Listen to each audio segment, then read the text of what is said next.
नमस्कार। माली समाचार हिंदी में आपका स्वागत है। मैं दिनेश माली। ओपिनियन पोल से कैसे अलग होते एग्जिट पोल, जानिए इससे जुड़ी जरूरी बातें। 7 नवंबर से लेकर 25 नवंबर तक मिजोरम, छत्तीसगढ़, मध्य प्रदेश और राजस्थान में विधानसभा चुनाव हुए। वहीं तेलंगाना में मतदाता गुरुवार 30 नवंबर को वोटिंग करे। वहीं तेलंगाना में मतदाता ने 30 नवंबर को वोटिंग की।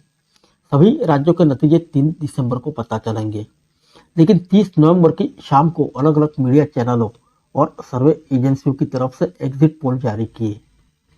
किस राज्य में किस पार्टी की सरकार बन रही है, किस पार्टी को कितनी सीटें मिलेगी, इसका अनुमान इस पोल के जरिए लगता है।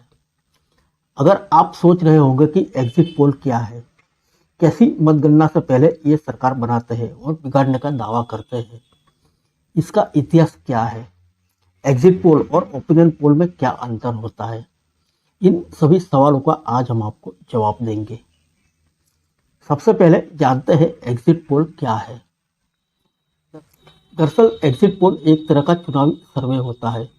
मतदान वाले दिन जब मतदाता वोट देकर पोलिंग बूथ से बाहर निकलता है तो वहां अलग अलग सर्वे एजेंसी और न्यूज़ चैनलों के लोग मौजूद होते हैं। वह मतदाता से वोटिंग को लेकर सवाल पूछते हैं। इनमें उनसे पूछा जाता है कि उन्होंने किसको वोट दिया है। इस तरह से हर विधानसभा के अलग अलग पोलिंग बूथ से वोटर से सवाल पूछा जाता है। मतदान खत्म होने तक ऐसे सवाल बड़ी संख्या में आंकड़े एकत्रित हो जाते हैं। इन आंकड़ों को जुटाकर और उनके उत्तर के हिसाब से अंदाजा लगाया जाता है कि पब्लिक का मूड किस ओर है। मैथमेटिकल मॉडल के आधार पर यह निकाला जाता है कि कौन सी पार्टी को कितनी सीटें मिल सकती है। इसका प्रसारण मतदान खत्म होने के बाद ही किया जाता है।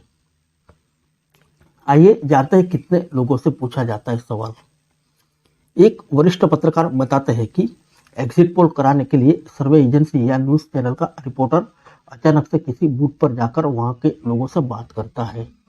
इसमें पहले से तय नहीं होता है कि वह किससे सवाल करेगा।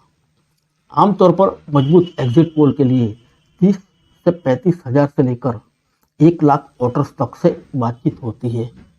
इनमें क्षेत्रवार हर वर्ग के लोगों को शामिल किया जाता है।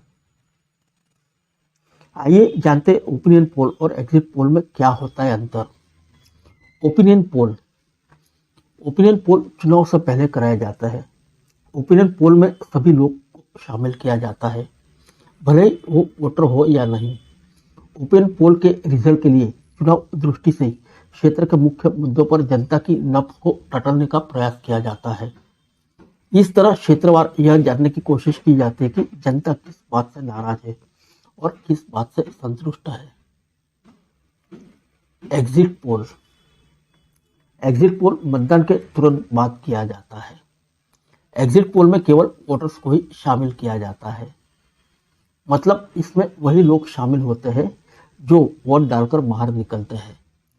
एग्जिट पोल निर्णायक दौर में होता है। मतलब इससे पता चलता है कि लोगों ने किस पार्टी पर भरोसा जताया है। एग्जिट पोल का प्रसारण मतदान की पूरी तरह से खत्म होने के बाद ही किया जाता है। आइए जानते हैं ओपिनियन पोल के बारे में रोचक जानकारी। दुनिया में सर्वे की शुरुआत सबसे पहले अमेरिका में हुई। जॉर्ज गैलप और क्लोड रॉबसन ने अमेरिकी सरकार के कामकाज पर लोगों की राय जानने के लिए सर्वे किया था। बाद में ब्रिटेन ने 1937 को और फ्रांस ने 1938 में अपने यहाँ बड़े पैमाने पर पोल सर्वे कराए। इसके बाद जर्मनी, डेनमार्क, बेल्जियम तथा आयरलैंड में भी चुनाव सर्वे कराए गए। आइए जानते हैं एग्जिट पोल के बारे में रोचक जानकारी।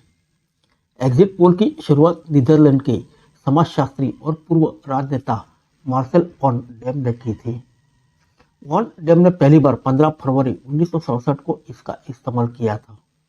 उस समय नीदरलैंड में हुए चुनाव में उनका आकलन बिल्कुल सटीक रहा था। आइए जानते हैं भारत में एग्जिट पोल की शुरुआत कब हुई। भारत में एग्जिट पोल की शुरुआत Indian institute of public opinion के प्रमुख एरिक डी कोस्टा ने की थी। 1996 में एग्जिट पोल सबसे अधिक चर्चा में आए। उस समय दूरदर्शन ने centre for the study of developing societies को देश भर में एग्जिट पोल कराने की अनुमति दी थी। 1998 में पहली बार टीवी पर एग्जिट पोल का प्रसारण किया गया। आइए जानते हैं कौन कौन सी एजेंसी और चैनल कराता है survey. Today Chanakya, ABP C voter, news X Neta, republic Jan Ki Baat, CSDS, news 18, IBPOS, India Today, Axis My India, Times Now, CNX, CSDS। फिर मिलेंगे अगले बुलेटिन में अन्य किसी खबर के साथ। तब तक के लिए इजाजत दीजिए। नमस्कार।